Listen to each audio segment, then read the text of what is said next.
الرحيم رب اشرح لي صدري ويسر لي أمري واحلل عقدة من لساني يفقهوا قولي أعوذ بالله السميع العليم من الشيطان اللعين الرجيم بسم الله الرحمن الرحيم الحمد لله رب العالمين والعاقبة للمتقين والعاقبة أهل التقوى واليقين ثم الصلاة والسلام على الرسول المصدق المحمود الأحمد المصطفى الأمجد صاحب وقار السكينة المدفون بأرض المدينة مولانا مولى الثقلين جد الحسن والحسين حبيب إله العالمين عبد القاسم محمد اللهم صل على محمد وآل محمد الذين أذهب الله عنهم الرجس وطهرهم تطهيرا اللهم صل على محمد وآل محمد وعلى آله الطيبين الطاهرين المعصومين واللعنة الدائمة على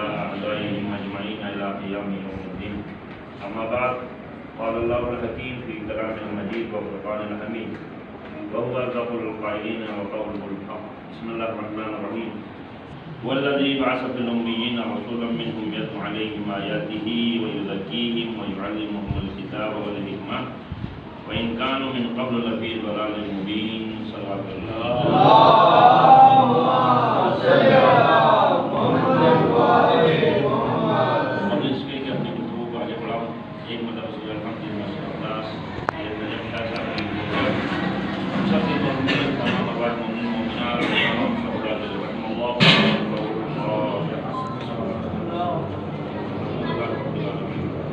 الرحمن الرحیم مالک یوم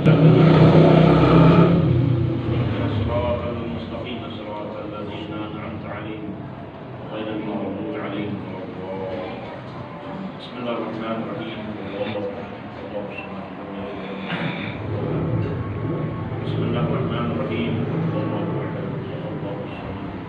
لم يلد ولم يولد ولم يكن له بسم الله الرحمن الرحيم لم يلد ولم يولد ولم يكن له باور بن سماع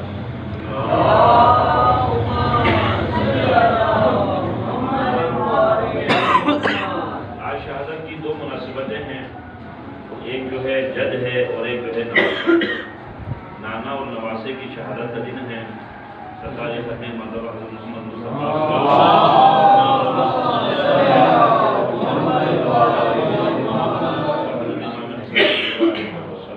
دونوں مناسبتوں سے سب سے پہلے زمانے کے امام کی خدمت میں، اس کے بعد آپ کی خدمت میں حدیث حاضر پیش کرتا ہوں۔ اذان ہو رہی ہے، تھوڑا احترام میں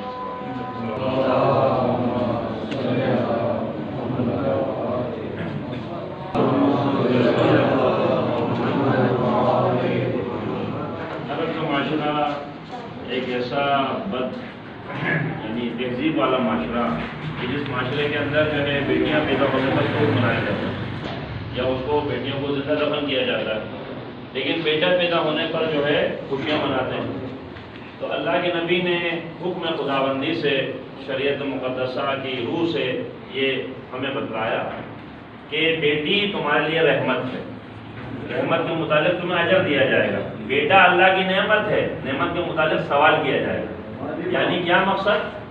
جو تربیت تم اپنی اولاد کی کرو گے اس کے متعلق تمہیں جواب دینا ہے۔ اب جب جو ہے عرب کے معاشرے کے اندر سرکار ختم مرتبت نے تبلیغ دین کا کام کا آغاز کیا، اور جب اگرچہ اس سے قبل جو ہے اسلام کی چونکہ بنیاد کے اندر یہ چیز موجود ہے، اسلام جو ہے مشترکات سے پھیلا ہے، صحابہ کرام کے خلوص سے بھی پھیلا ہے، علی کی تلوار سے بھی پھیلا ہے، خدیجہ کے مال سے بھی پھیلا ہے۔ یعنی اندازہ کریں کہ جس وقت مسلمانوں کی تعداد 80 ہے، 80 جناب خدیجہ اعلان کرتی ہیں، پورے کا پورا عالم عرب مفروض ہے جناب خدیجہ کبریٰ کا، ملکۃ العرب کے نام سے مشہور ہیں، جن کے خادم اتنے امیر ہیں تو مالکن کتنے امیر ہیں۔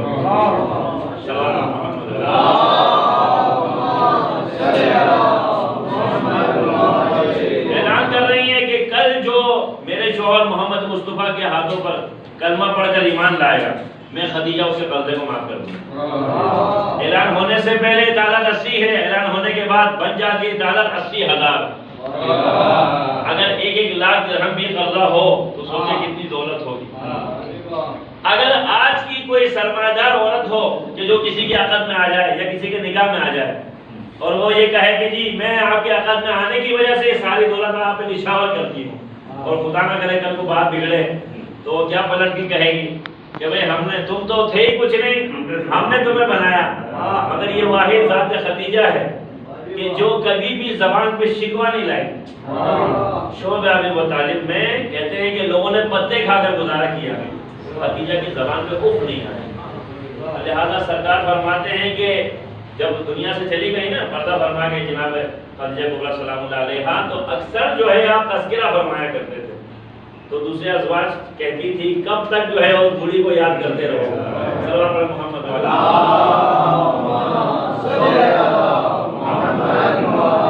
یہ تو مختصر سا سمجھنے کے ایک تعارف تھا.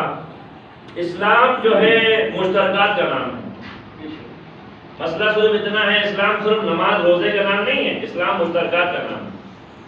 دین اسلام میں اتنی کشش ہے کہ مثلا آج سائنس ثابت کر رہی ہے، ہو سکتا ہے ہم علماء کرام ثابت نہ کر پائیں دین اسلام کو، لیکن آج میڈیکل سائنس جو ہے دین اسلام کی حقانیت کو ثابت کر رہی ہے.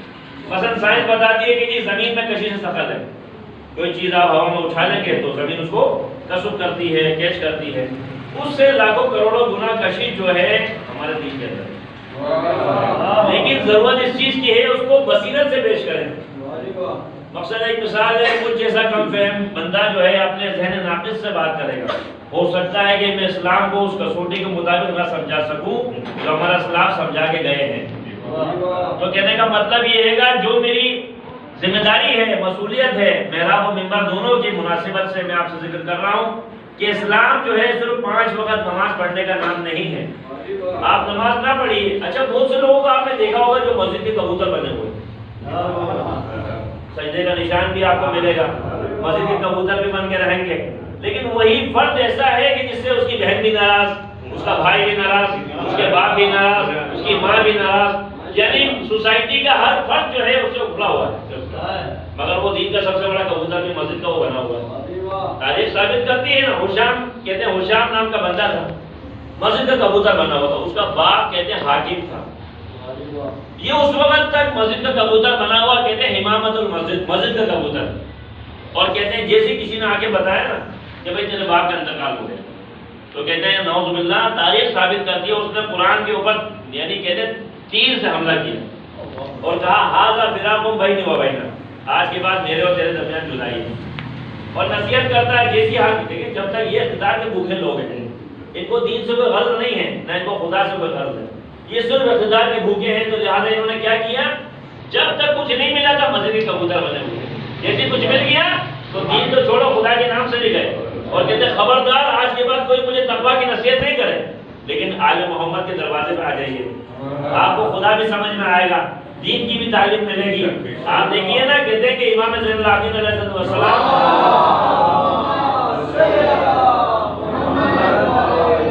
کہتے ہیں کہ امام کیا دیکھا کہ خادم جو ہے سو رہا. اگر ہم آپ خدا ہمیں اتنا دے دیں، ہم کوئی ملازم رکھیں تو ہم اس کو ٹھوکر مار کے اٹھائیں گے، کہیں گے ہم تجھے تنخواہ دیتے ہیں بھائی.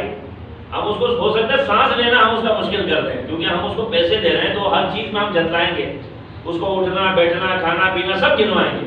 لیکن کہتے ہیں امام کی سیرت کیا ہے کہ امام اس کے قریب جاتے ہیں، اس کو پنکھا دینا. ہوگا کوئی کائنات میں ایسا کوئی امیر، ہوگا کوئی کائنات میں ایسا کوئی آقا، کہتے ہیں اس کو پنکھا دے لیں. اچانک گھبرا کے اس کی آنکھ کھلی، کہا مولا آپ، کہا میں نے دیکھا تو تھک کے سو گیا ہے، تو میں نے کہا تیرا بھی حق ہے، تو تیرے اوپر میں پنکھا جھیل رہا. اور یہ امام کی سیرت میں سے ہے، کہتے ہیں کہ ہر وقت جو ہے جب بھی کسی غلام کو حکم دیتے تھے، آل محمد کی گھرانے کی روش ہے، تو کہتے ہیں کہ اگر وہ حکم عدول بھی کرتا تھا تو امام پلٹ کے اس کو کچھ نہیں کہتے تھے، کہتے رجسٹر میں لکھ لیا کرتے تھے.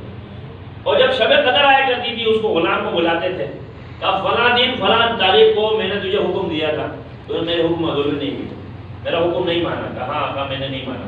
کہا آج شب قدر ہے، میں تیری اس کوتاہی کو معاف کر رہا ہوں، تو خدا سے کہ علی بن الحسین کو بھی معاف کر دے. صلوات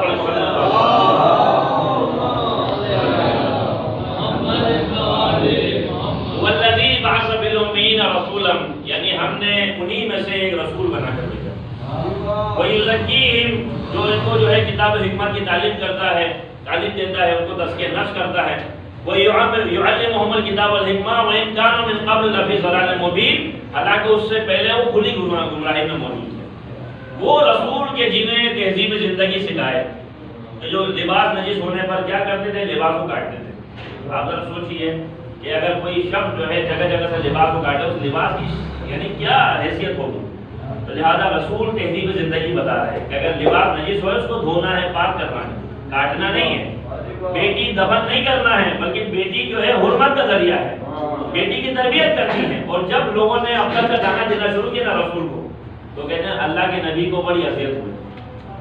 تو کہتے ہیں ابو سفیان، ابو جہل، یہ جتنے بھی لوگ تھے نا، یہ کہتے تھے کہ یہ جب چلا جائے گا نعوذ باللہ، تو اس کا دین بھی اس کے ساتھ چلا جائے گا نعوذ باللہ، نقل کفر نواشر۔ تو کہتے ہیں اللہ نے